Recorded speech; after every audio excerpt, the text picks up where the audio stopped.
Hej og velkommen til den her video, der handler lidt om regression.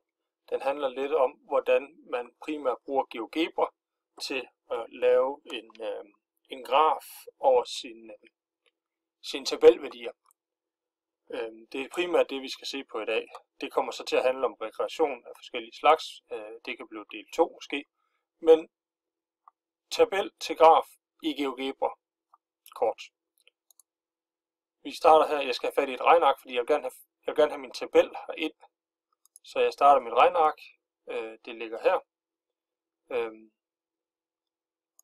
Så her i min A-kolonne, der vælger jeg at taste, man kan sige, min frie variabel. Så her kan jeg lige skrive fri variabel. Og over i B-kolonnen, der kunne jeg så lave det, der hed den afhængige variabel. Det er typisk min y-værdi, der er min afhængige variabel, og min x-værdi er den frie variabel. Det er den, jeg selv kan skrue på. Så jeg kunne have nogle x-værdier, der hed 1, 2, 3, 4, 5, 6, 7. Og så kunne jeg have nogle variable her, som afhænger af x på en eller anden måde, eller det kunne være nogle tal, jeg havde målt mig til. Jeg kunne have lavet et forsøg, og så kunne jeg have målt forsøget. Så det kunne for eksempel være noget, der hed måske 10, så hed den næste 12, det kunne være, den hed 13, det kunne være, den hed 15. Det kunne være udviklingen, den så sagde 18 og 21 og 26. Således at det ligesom havde målt de her. Så kan jeg markere de her to kolonner med alle mine tal. Og så kan jeg herover til højre, venstre er det, indsætte en ikke. Når man holder musen over, så siger den enkel variabels analyse.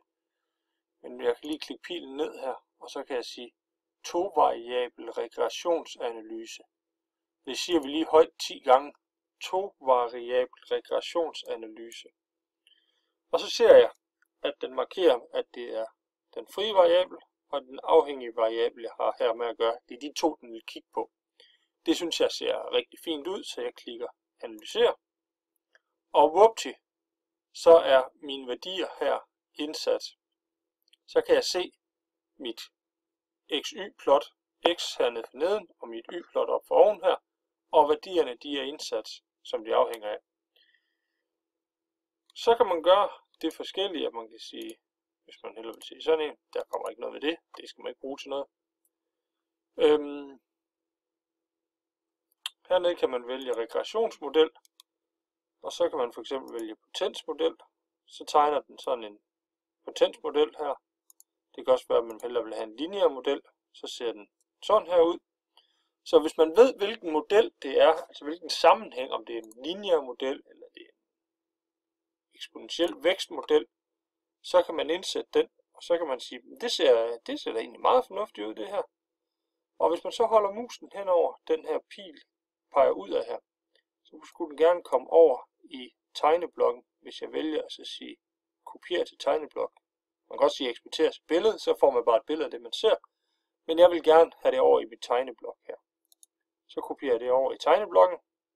Så kan jeg i princippet godt lukke den her analysevindue, fordi nu har jeg fået mine værdier fra min over.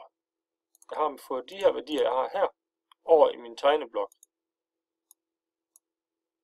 Og sådan kan man altså få tegnet sin graf i sine tabeller. Tabelværdierne for tegnet, og så få tegnet en graf, der passer til. Og det kan man så kan man jo indstille sit vindue, som man vil. Og det kan man jo bruge til at gøre så mange ting, man gerne vil med det. Men det er altså som sagt i en anden video. Så marker, sig